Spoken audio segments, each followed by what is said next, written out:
All right, what's up, guys? Welcome to another edition of the Nolan Show. Good morning. It's 8:30 in the morning. Now that I am live in the mornings, I guess, for a little bit. We'll try it out, see how it goes. But the Mets won last night. Big win.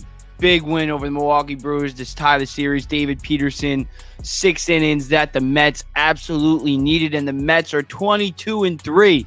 22-3 when their starter pitches at least 6 innings in 2023. An astronomical stat. It's all pitching. It's all pitching. You see it on the right side of my screen. We're going to be talking about Francisco Lindor heating up his last 10 games since he's had his new baby. He's been off the charts. Pete Alonso, we're going to be talking about him hitting 220. He has 24 home runs, but he's also hitting 220, so we're going to get into him. We're also going to get into Jeff Mick's slump. He's been hitting less than 200 in the month of June. We're going to be talking about other guys who are slumping, like Giancarlo Stanton, Anthony Rizzo of the New York Yankees. We're going to be talking about the Yankees and the fact that they're just not the same team when they're missing Aaron Judge. I've said it multiple times before, but now it's really showing, especially with Rizzo continuing to struggle, Giancarlo Stanton continuing to struggle. So the Yankees, they need something. They need something that's not Aaron Judge because Aaron Judge is not available. We're going to talk about that, but let's get right into it right away. The New York Mets, 7-0. Well, was it 7-0 or was it 7-1? I totally forgot off the top of my head. 7-0 victory, 7-2 victory over the Milwaukee Brewers last night. Big time pitching from David Peterson.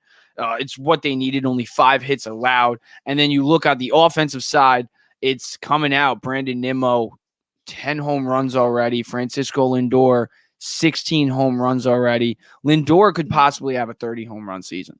And, he has struggled so much. I mean, you even look at his batting average, it's still at a 226. By no means is Francisco Lindor having a good year. No, he is not. But the last 10 games, he is showing you that he can turn it around.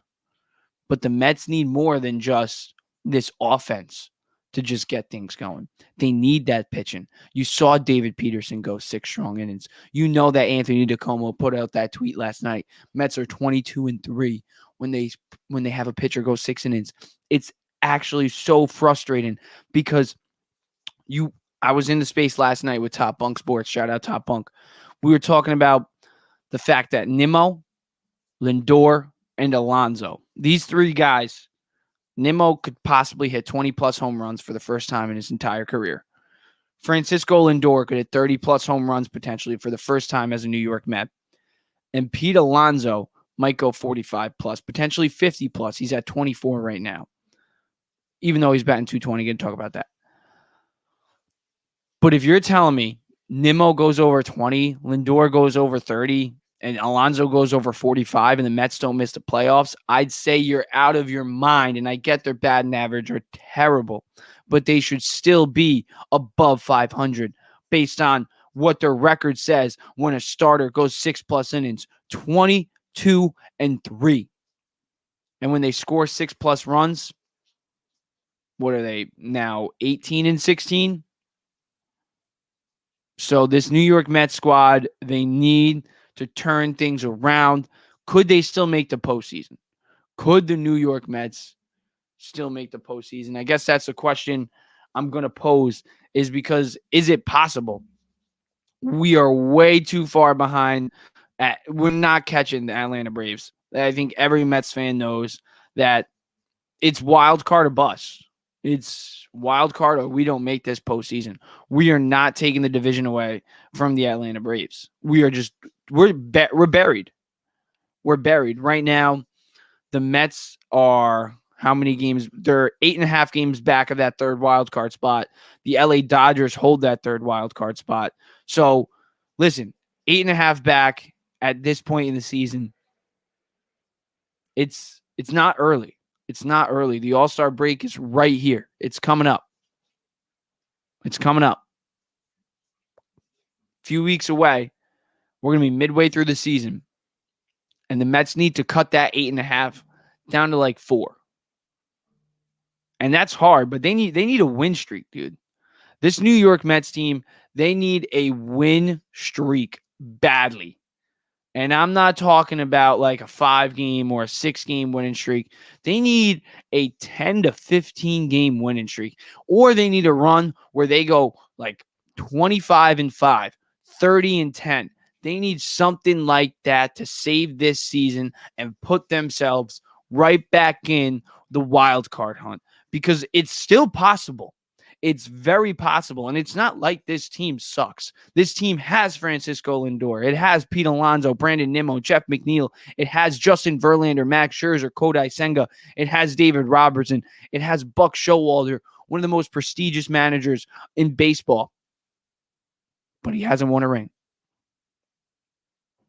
So, I ask you this. Do you think the Mets could actually make the postseason? Right now, what is your answer today? And I know it flips back and forth. But right now, I'm saying this team has a shot. It has a shot. But if they lose tonight, then they don't got a shot. They just don't. In 2015, in the month of July, this team was below 500. I'm just going to put it out there. Now, I know in terms of the division and in terms, we probably wouldn't have made the wild card that year, I don't think. But division-wise, the Mets were able to do it because they didn't have the Atlanta Braves in 2015. They didn't have the Philadelphia Phillies or the Miami Marlins. This division is good. It's one of the best divisions in baseball.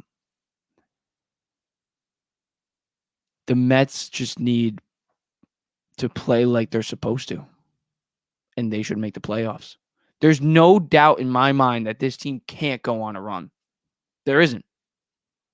But there's no confidence in me that there's nothing that shows me that this team can go on a run.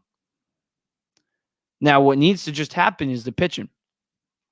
Because if Lindor continues this streak, I mean, Alonso, I'm going to get into him a little bit later. 24 home runs, 220 batting average. 220 is not cutting it, but 24 home runs. Nimmo, he's heating up again. He's been having the best year of his career. We just need this pitching.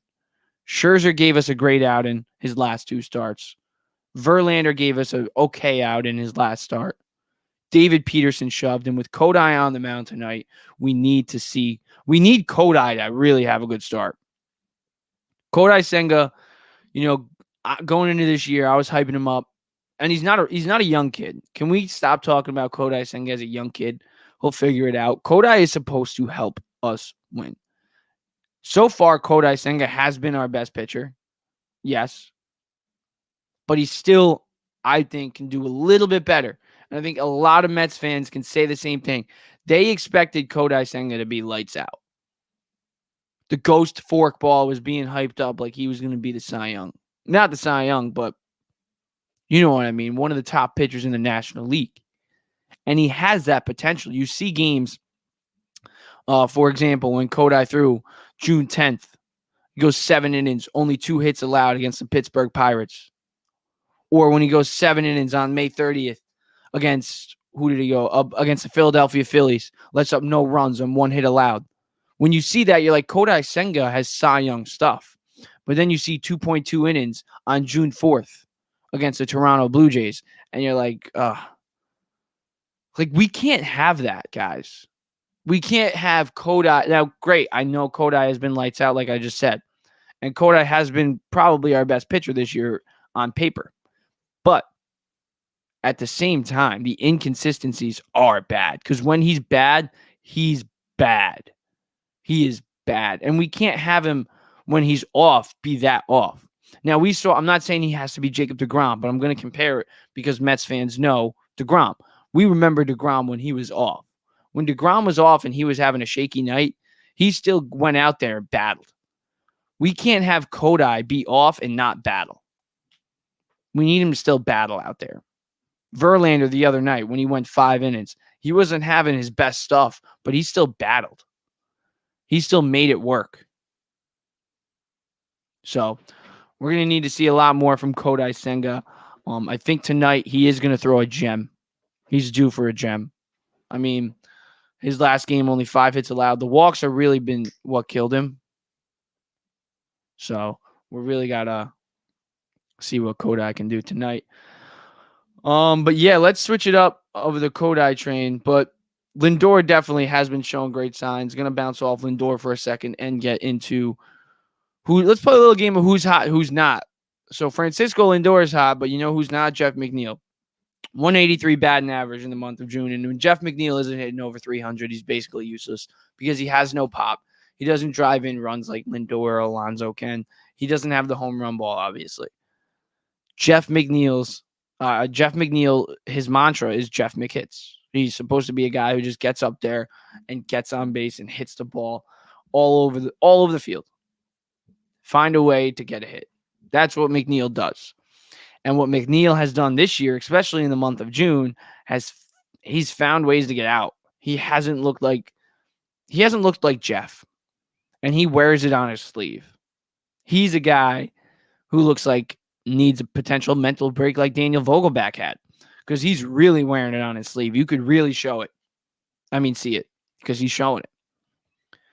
And this is probably the worst month of his career, easily. I don't recall Jeff McNeil playing this bad in his entire career. I mean, like I said, he's a former batting champion. He's a guy who's hit 300 plus in multiple seasons with the Mets. You know, I mean, at the end of the day, I mean, most guys who hit 260, they're having a blast. You know, they're talking about it as a good year. But Jeff McNeil, him hitting 260, that's bad. You're like, what's going on? And then you look at his batting average in June, and you're scratching your head. But this is what I'm talking about, though. The Mets got the guys. Because it's not like Jeff McNeil sucks. Every Met fan knows that Jeff McNeil does not suck. We know McNeil can hit 300 plus. We know McNeil is the former batting champion. We know we need Jeff McNeil to get this team back on track and potentially make the postseason. They need Jeff McNeil. That's why they gave Jeff McNeil the 5-year deal over the offseason. And any Mets fan that is claiming that they should trade Jeff McNeil, you're stupid. Why would we trade Jeff McNeil after having his worst month? His worst month, and it's the first year of a 5-year deal. Why? Now, I've been on the record for saying to blow it up, but when I said blow it up, I'm saying you trade everybody who's not in the core, and Jeff McNeil is part of that core. He's part of the core of Francisco Lindor, Pete Alonso, Brandon Nimmo, Edwin Diaz, Brett Beatty, Francisco Alvarez. He's part of that core. Kodai Senga is in that core as well now, too, after signing a 5-year deal in the offseason. McNeil is part of that, though. You cannot get rid of McNeil. So every time I see someone say, let's get rid of McNeil, I'm like, you're out of your mind. His trade value right now is lower than it's ever been in his entire career. We all know 183 is not going to happen much longer. He's going to get going soon. I mean, I'm not going to steal it from Buck, but I'm going to. The back of the baseball card says Jeff McNeil will get things going. We need to see him, though. We do. It needs to happen quick because we are running out of time. The Mets have like a week left. If they're 10.5 back, 11 back in like a week, season's done. Season's done.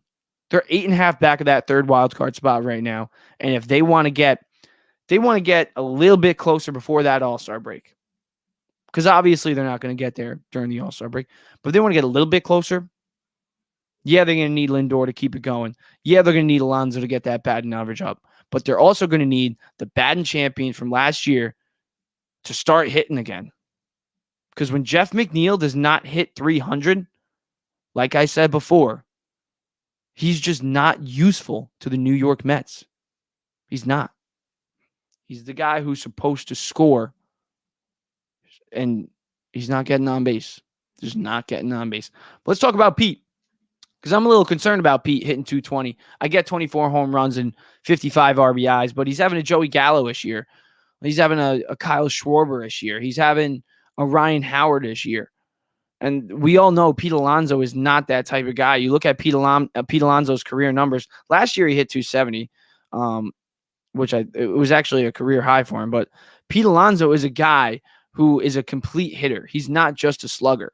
Right now, if you're going to be a 220 guy that hits 40 plus bombs, you're not a superstar. You're just a really good player.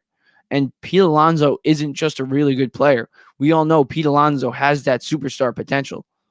Pete Alonso has MVP potential just like Francisco Lindor does. So when you're telling me Pete Alonso's hitting 220, I'm going to say he's having a down year. I love the 24 home runs, don't get me wrong.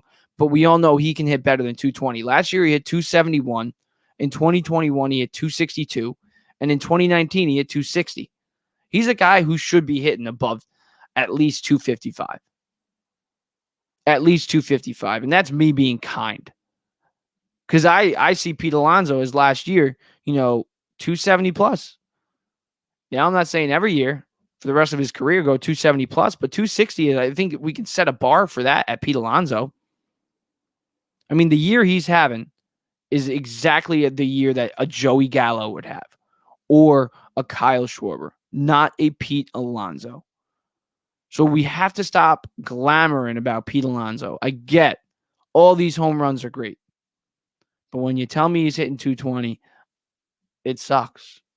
It sucks. Now, the 24 home runs, yes, they are useful. And last year, he did lead the league in RBIs, 131. And right now, he only has 55. Do we see him getting to 130, hitting 220? Do we? He's probably going to get over 100 plus, but 131. He had 131 batting 270. He had 120 RBIs in his rookie season batting 260. I'm not saying he has to hit 300 or 275. Just hit 255 plus. This year, I think it's going to be a bit harder because now at this point in the season with the 220 batting average, with the amount of at-bats that he has, right now he's at a total of 264 at-bats. I mean, his next 200 at-bats, we'll see. He could turn it around and hit above 300, but I don't see that happening. But he could finish the season above 245, 100%. And that would be much better. Much better. Because we all know that the Pete Alonso of 2022, we all would much rather take. And that Pete Alonso only hit 40 home runs. And 40 home runs is a lot. 40 home runs is a lot. And he's 16 away from that already. And we're still not at the end of June. And he's 16 away from last year's. But he also hit 271 last year. So we could say, yeah, he's having a career year in the home run category, but we all know that 2022 Pete Alonso was that much better. And it wasn't because he had more power. He probably had the same amount of power. He just distributed it all over the ballpark. It wasn't just home runs that were extra base hits. They were doubles. We need to see that. We need to see more. Now, if that means a little bit of a home run dip, by all means, I don't mind. Because that means more RBIs. That means more production. That means less strikeouts. I mean, with runners in scoring position, Pete Alonso this year, let's get it real quick from RotoWire. I mean, yeah, when you look at with runners in scoring position, Pete Alonso, of course, taking forever to load. But, yeah, 53 home runs in his rookie season. Rookie record, wow. That was something. When he broke Judge's record, that's when we were like, oh, my God, Pete Alonso might be better than Judge. But with runners in scoring position this year, Pete Alonso's only hitting 266. Last year, he was hitting above 290. Let me get it right now. 266 with runners in scoring position. With runners in scoring position and 2 outs, 278. His OPS in these situations, too, with runners in scoring position, his OPS is a 411. That's bad. That is bad. Wow. But, yeah, we just need, you could tell me the home runs, and I get it. I love that he has 24 home runs right now. But the 220 batting average needs to improve. And I don't want to hear that batting average. I'm going to say my tweet. Batting average does still matter. It does. Because I'll tell you right here, the Minnesota Twins, the fact that they're first at 40 and 41 this year is just insane to me. 40 and 41, the only first place team with a terrible batting average. They're 24th in batting average. But the Atlanta Braves, they're in first place. They have the second best batting average in the entire MLB. Second best. The Cincinnati Reds, first place in the NL Central. They're 11th in batting average with a 255. I mean, they're not great. 42 and 38, only 4 games above 500, but 11th in batting average. That's a first place team right there. I mean, even the Miami Marlins as a second place team, they're 46 and 34, much better than the Cincinnati Reds. And you know what their batting average is this year as a team? Their batting average is 262. They're 6th in the MLB in batting average. So batting average does matter for the Miami Marlins. Let's look at the who else do we want? Let's look at the Tampa Bay Rays. Ooh, that's another team having a great year. Tampa Bay Rays, their batting average as a team this year, 264, 4th in the MLB. Their record, 54 and 28. Arizona Diamondbacks, 48 and 32 this year. They're first place in the NL West, having a great year. You know what they are in batting average?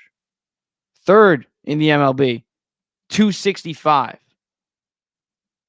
The Mets were 2nd in the MLB last year in batting average. 2nd. I get we're 22 and 3 when a starter goes 6+ innings, but the offense is also doing its part in this down year. It is. So, but let's get into the pitching because the pitching is the main problem and the pitching is what sucks. Jeff McSlump, we already went over that. 22 and 3 when New York Mets pitching goes 6+ innings. Starters go 6+ innings. And, we're only spending how much on this pitching staff with Kodai Senga, Max Scherzer, and Justin Verlander combined? Oh, and Jose Quintana, who actually has made a couple rehab starts finally. David Peterson, we don't need you to do what you did last night every single night, but I'm not opposed. And 5+ innings every night, every 6 days from David Peterson. That's what we wanted. We don't even need the no runs allowed. That's just icing on the cake. We just need the innings, David. Quality starts, what you did last year. Same thing with Tyler McGill. They haven't done that. Justin Verlander and Max Scherzer. They've pitched like aces. Yes, they have. But they've also pitched like scrubs. Washed up scrubs. So you've seen the washed up scrubs part of them, and then you see the aces. They need to figure out and show Mets fans who they're going to be the rest of the year. Are they going to be Max Scherzer and Justin Verlander, or are they going to be a completely different version and the older versions of Max Scherzer and Justin Verlander? If we get those aces, then this season can completely get turned around, and we can make a late season push for a wild card spot. But if Verlander and Max, if they don't, kiss this season goodbye. Because, yes, I said the hitting is doing its part. But if the pitching has just pitched to the back of the baseball card, then I think the Mets, they're in that wild card hunt right now. I think the Mets, you could still potentially talk about them fighting for the division at the end of the year. But with the pitching performance at this point in the season, with the way that it's been, I mean, you basically buried them so much. Now, if the offense and the pitching both get going, because they have both sucked at the same time for too long. But if they can both get going at the same time for the rest of the year, and that's what it takes. It takes the rest of the year. It's not just a 2-3 week thing. No, it's the rest of the season. This team needs to have a historic run. 8.5 back at this point in the season. I know we're not at the All-Star break, but we're right there, and we're 8.5 back. Now, this team has the guys to pull off this run. This team has the stars that you need to get into the postseason, to pull off something like this. Verlander, Scherzer, 2 first ballot Hall of Famers, Buck Showalter, former manager of the year, who we're going to be talking about in a bit. Pete Alonso, 53 home runs in his rookie year. Francisco Lindor, the 4-time All-Star. You see him making sick plays left and right yesterday. Jeff McNeil, batting champion from last year. Brandon Nimmo coming off that 8-year deal, having a career year already, might hit 20-plus home runs. Starlin Marte, fan favorite. We all know he's capable of a lot more than what he's done so far. This team, David Robertson, I know no Edwin Diaz, but David Robertson, Adam Ottavino. Brooks Raley is okay, I mean, he's not the best, but he's okay. And we might get Diaz back at the end of the year. And Billy Epler has said he does want to buy, and I'm scared. But Billy Epler says he does want to buy. He will sell, though. And I think he made it clear by selling Escobar. But we need to see more. If the Mets want to be buyers at the deadline, they got to show us something. And if Diaz wants to come back, they got to show us something. Make it worthwhile. Make it worthwhile. I think the Mets would trade for Alexis Diaz too, his brother. If I'm the Mets, I would trade for Alexis Diaz of the Cincinnati Reds. See, me, everybody loves the kids. Everybody loves these prospects, right? My question is, we got comments. Yo, what's up?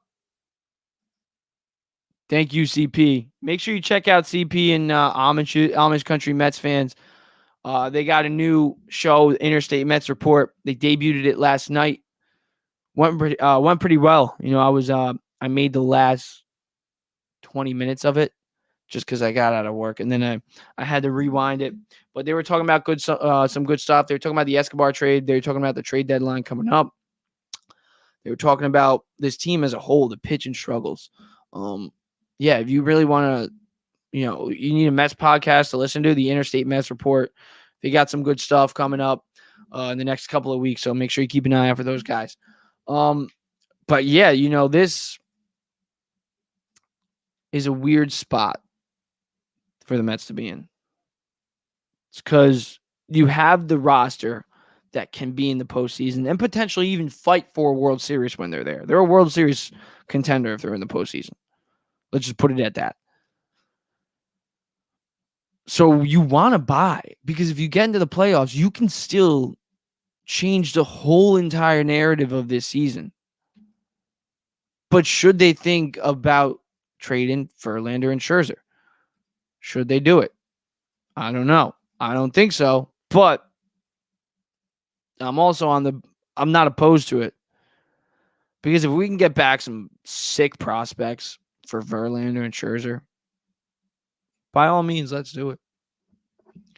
But if we're buyers at the deadline, I want to pose this to Mets fans.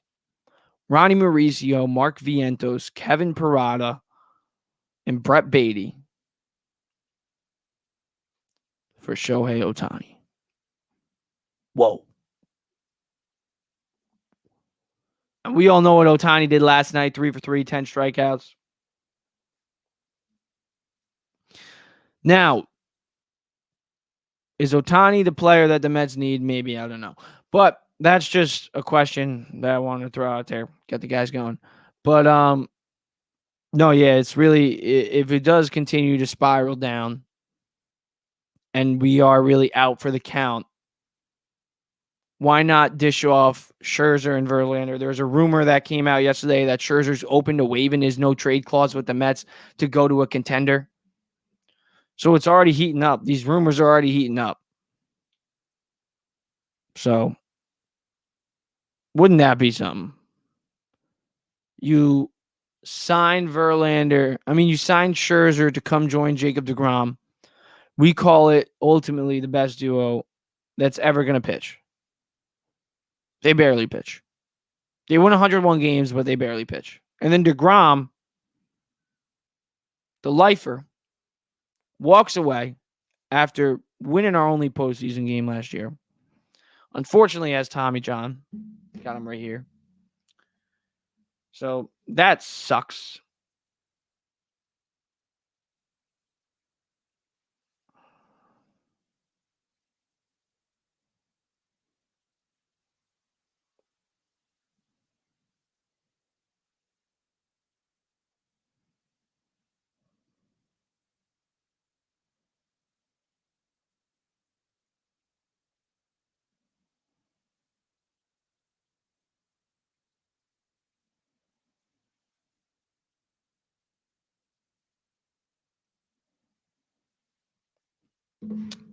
Oh, sorry. But yeah, just the Mets are at a point in the season where they're confused. You want to be buyers because this team, like I said, it has the potential to win a World Series if they reach the postseason. But if they don't make the postseason, what's the point of having all these guys on the roster? What's the point of missing out on all the potential prospects that we could potentially bring in by offloading Max Scherzer, a future Hall of Famer, by offloading Justin Verlander, a future Hall of Famer? And these guys still do have value. It's not like people don't want pitching still. People value pitching, and people value Max Scherzer coming off of his two best starts of the season. People value Justin Verlander still after he just won a Cy Young last year. So people will give up their top prospects for these two guys. Same said for Starlin Marte. We can get back some good stuff for Starlin Marte probably. But we can also remember 2015 when we all thought we were done too. And then what happened? Yoenis Cespedes rose up, and it was the summer of Cespedes in 2015. So we could have the insane summer and go on an insane run. But they need to start showing it now. Let's talk about Buck Showalter. I've been talking about this team for a half hour. Buck Showalter, is it time for a change? After that win last night, I'll give him a little bit of a leash. But listen, if we don't win a series this month, if we don't win this Milwaukee Brewers series, I think you need to seriously put this guy in the hot seat. Because what he says to the media, he doesn't hold players accountable publicly. The lineup decisions, holding out Francisco Alvarez, barely played Mark Vientos. His obsession with Daniel Vogelback before the mental health break. His obsession with Eduardo Escobar when he was hitting 100. His stubbornness to sometimes change the lineup in certain areas. Bullpen decisions. I mean, we all know the bullpen decisions by Buck Showalter this year have been terrible. So, should Buck Showalter be on the hot sheet? Should the Mets think about firing Buck Showalter? I think he needs a little bit more time. Give him a week. Give him a week. If we don't win a series by like July 10th, my dad's birthday, we got to get Buck Showalter out of here. What's the point of having Buck Showalter on this team if we're not going to the postseason? What's the point? And do we see this team making the postseason with Buck Showalter? Because honestly, I think this team has a better chance of making the postseason without Buck Showalter than with. And that hurts me to say. That pains me to say. And I want to be wrong. I really want to be wrong because I'm a huge Buck guy. I love Buck Showalter. But at the same time, you look like at his track record, he leaves teams. They end up doing pretty good after. And he hasn't done one thing in his entire career. He's had great regular seasons, but he has not won the big one. He has not won the World Series. So until Buck Showalter can win that ring and put it on his finger, then I don't think the Mets should have him as his man. If we can't win a series by July 10th, this guy needs to go. Boom. Pixie dust. Fugazi. It does not exist. It's not freaking real. That's what the Atlanta Braves are. I wish they were Fugazi, but we can't even say that. I'm going to take a quick break. Going to get into the Yankees, and then yeah, I'm probably going to close it up because I got to go to work. So break. And, even after Ohtani, what do you think? What do you think about Steve Cohen as a whole? Like, you think this guy, what do you think he did for this Mets franchise so far? Yeah, I think starting with the first half of the question, Ohtani's certainly on the table. The biggest barrier in the Mets' way from them landing him isn't dollars, but it really is just preference. If Ohtani still has the same preference that he had entering the MLB, which is West Coast, then the likelihood of him landing with the Mets isn't as strong as, say, the Dodgers, who, while the Dodgers might not be able to put up the highest dollar for Ohtani the way that the Mets would, it wouldn't be shocking if Ohtani, say, took a slight pay cut from the Dodgers versus what the Mets offer would be. They weren't drastically different to stay in LA, that area, to be with the Dodgers and be on a championship winning type organization still. So that is the biggest hurdle in landing him. But rest assured, we've all known by now that when Cohen has his eyes set on someone, he's going to do everything physically and humanly possible to acquire them. And, I don't expect a Carlos Correa, broken ankle type situation 2.0 here with Ohtani. So rest assured, if the interest is there, which we all know it is, the Mets will at minimum do their due diligence and give a valiant effort in landing him. And should they not, especially, then you look at the Manny Machado. I think either way, the Mets are in a strong position to land one of the top free agents next year. It's just a matter of if it's going to be the best player in baseball or is it going to be one of the best third basemen in the game. So, yeah, we'll discuss that more as we get closer to the trade deadline, depending on where the Angels are at and things of that nature. But, yeah, they will certainly be involved. And to answer the second part, yeah, Cohen, everything that I say, by now, right? He's just done an amazing job as Mets owner over the past couple of years. I had the privilege of meeting him a couple months ago, back in early January at a Mets event, and he was just, exactly what you would expect him to be. Just the fact that he goes so out of his way constantly to interact with fans, people, media, just really showing that the only difference between you and I and Cohen is the dollars on our net worth. Aside from that, the same interest level. But Josh Hart, 13.5 points per game, shooting 60% from the field, 1.5 steals per game, 6.8 rebounds per game right now during the postseason. How has he impacted the Knicks winning wise? And overall, how do you think he's just gelled with this team, especially Jalen Brunson? Oof, Nova boys. That's what it is. He fit right in. The narrative that it was a good pickup, but it wasn't a solid pick. It wasn't a great pickup because we had to give up a first round. He's putting that to bed. He's gelling well with the guys. The guys love him. He's played with Julius Randle before when they were on the Lakers. He's played with Jalen Brunson when they were in Villanova. Like I said, Nova boys. And again, he is a veteran that understands his presence. He knows that he's a really good defender. He knows that he can score. He knows that he can make everybody else better. And you saw that his first couple games. And after that, he is a big piece to this team.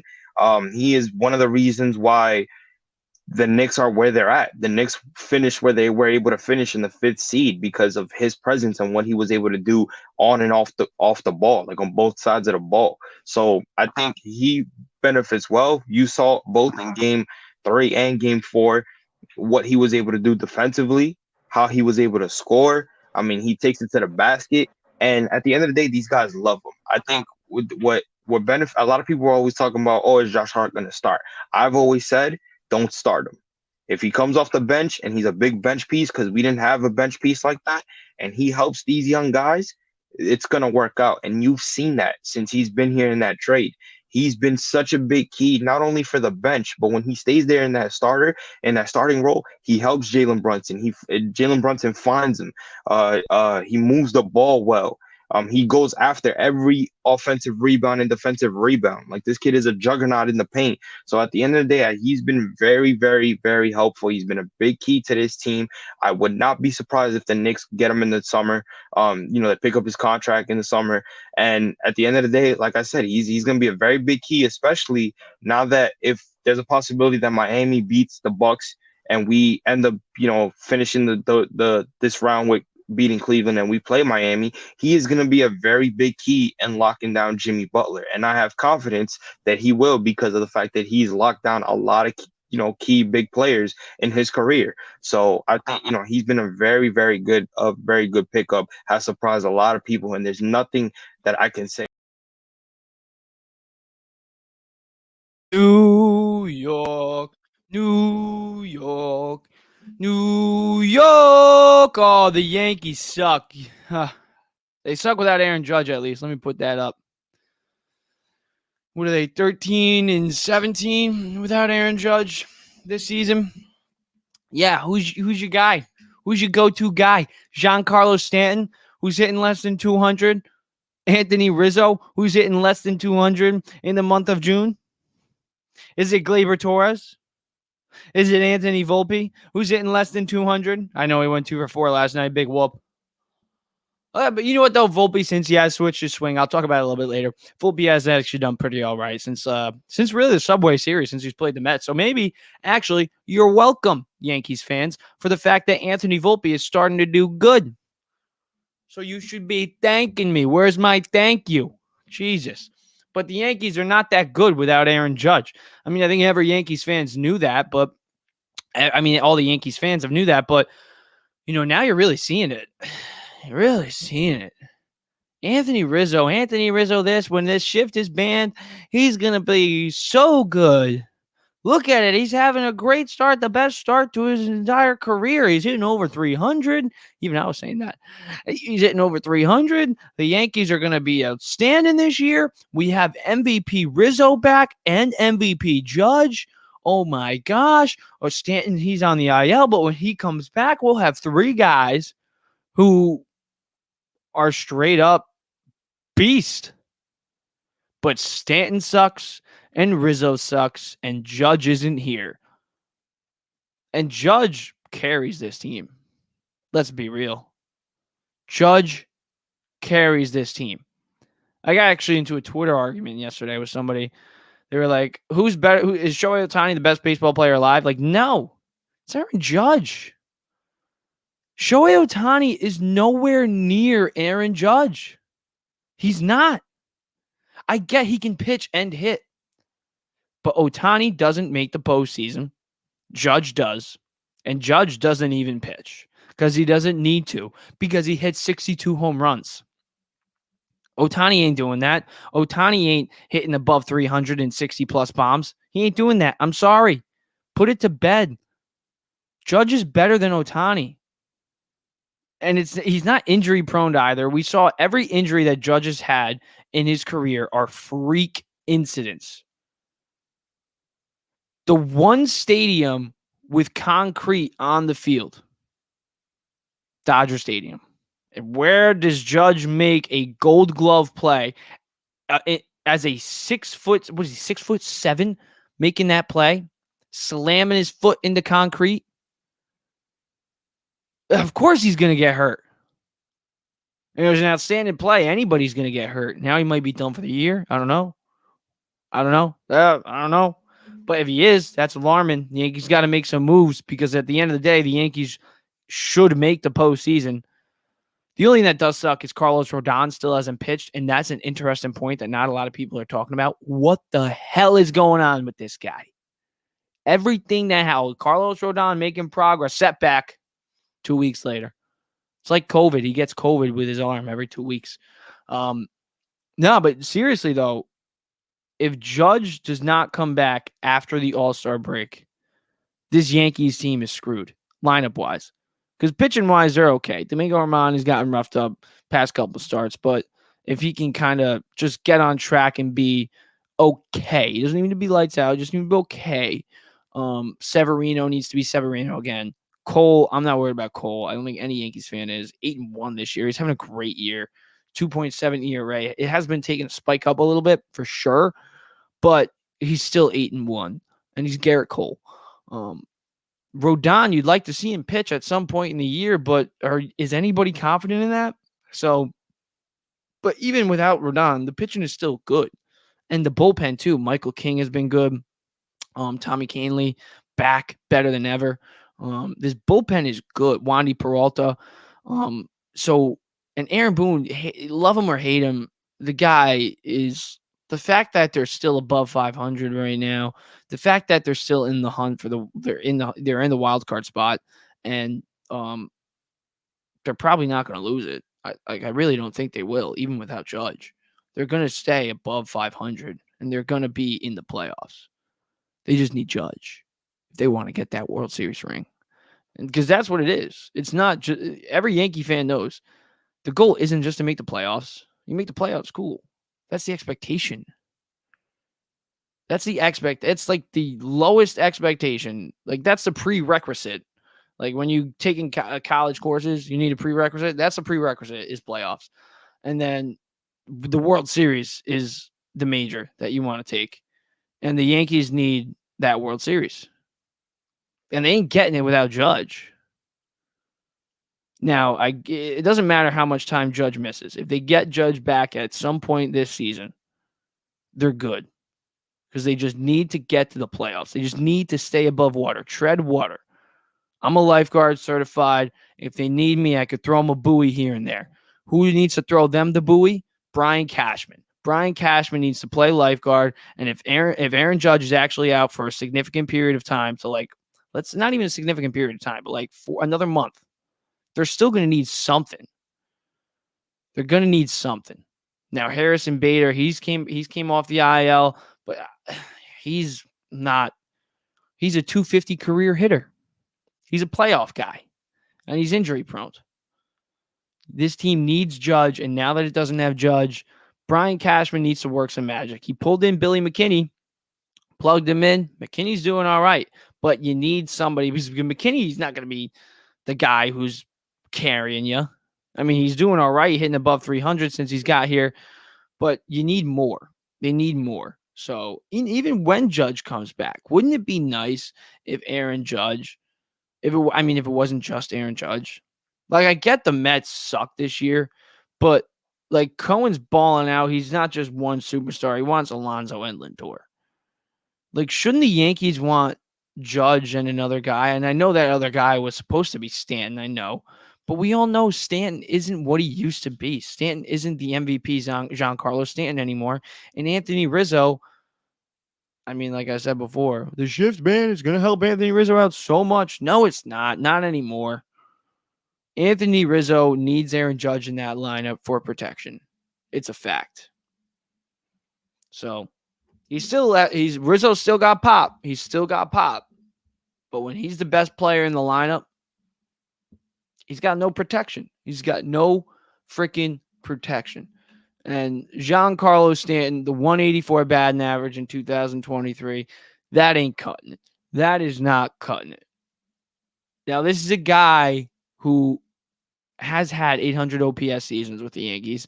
He's a guy who showed up in multiple postseasons with the Yankees. He's actually carried them to the ALCS a couple times. But Stanton is also a guy with the Miami Marlins who hit 50-plus home runs and won an MVP. And that's who you traded for. This guy on a 10-year deal.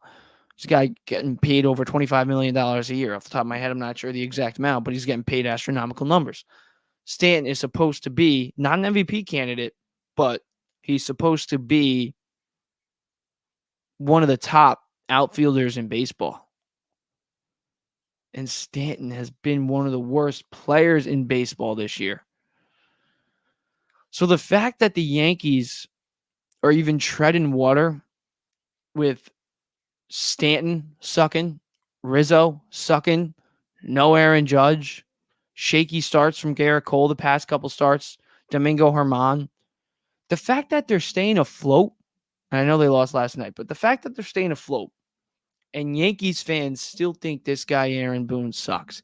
Brian Cashman, I get, but not so much because he finds guys like Billy McKinney. But to say that Aaron Boone is a bad manager or you want him gone, you are out of your goddamn mind. Your mind is lost. Aaron Boone has never missed the playoffs. He has never missed the playoffs. And without Aaron Judge, twice this year, Aaron Judge has been on the IL. He remains above 500. He remains in a playoff spot. All while Giancarlo Stanton is hitting 184. All while Anthony Rizzo is hitting, what is he hitting right now in the month of June? All while he's hitting 176. 2 IL stints from Judge. And Aaron Boone still has the Yankees in a playoff spot. And Yankees fans want him gone. I don't understand. Aaron Boone might actually be one of the best managers in the game of baseball. If he wins, let's say Aaron Boone in the next 3 years, let's paint this picture, because he's not going anywhere in the next 3 years if they continue to go to the playoffs. But in the next 3 years, let's say the Yankees win a World Series ring. First off, every Yankees fan will say, Aaron Boone's the greatest manager in Yankees history. That's what they'll say. And then, two, Aaron Boone will be one of the best managers in the game of baseball, at least today. Maybe not in the history of the Yankees, because the Yankees have a lot of great managers. But Yankees fans will say that because, this generation's Yankees fans are just quick to say everything. Like my boys, Sean, Matt, Jacob, Pardo, you guys, bad Yankee fans. Yeah, anyways, even Rocco. Remember Rocco? I remember when you said Anthony Volpe would be better than Francisco Lindor. I remember that. And by all means, Lindor's hitting 226 this year, but Volpe ain't hitting 16 home runs and hitting 330. Well, I mean, both of them are actually having pretty good the last 10 games. So both shortstops are heating up. That's pretty cool, actually. But the point I'm trying to make is Aaron Boone is not a bad manager. The fact that you're still in a playoff position with Rizzo sucking, Stanton sucking, and no Aaron Judge. I mean, Billy McKinney is in your freaking lineup right now.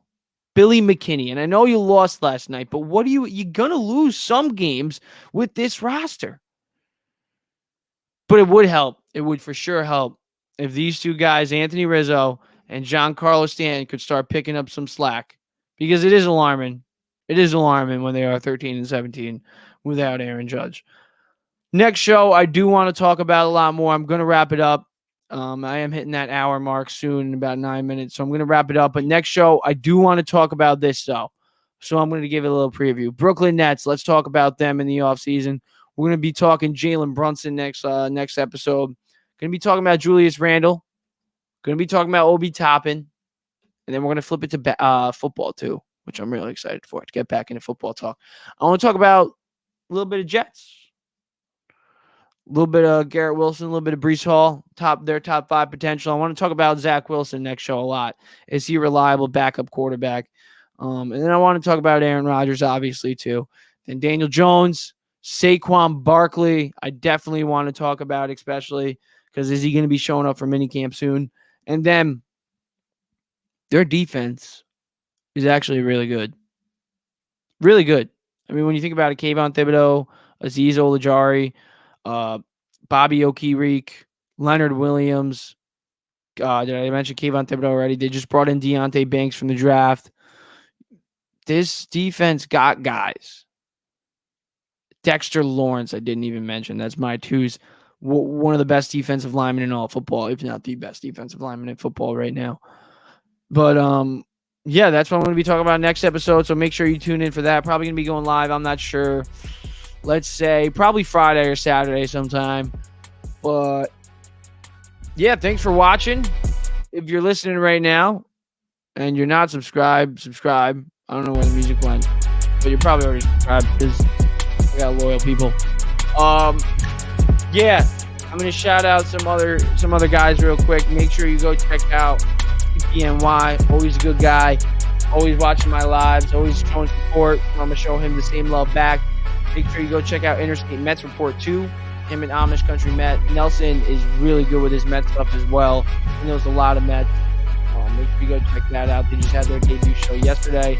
Make sure you also go check out my guy Morning Brew Sports. Those guys have got really good stuff. Nick's Morning Brew. They just had Nick's Nightcap a couple nights ago. But yeah, make sure you go check those guys out. And yeah, that's all I'm gonna say for today. But Tony Brito on the mound tonight for the Yankees. Brito for the Yankees, Kodai for the Mets. Hopefully that means the best.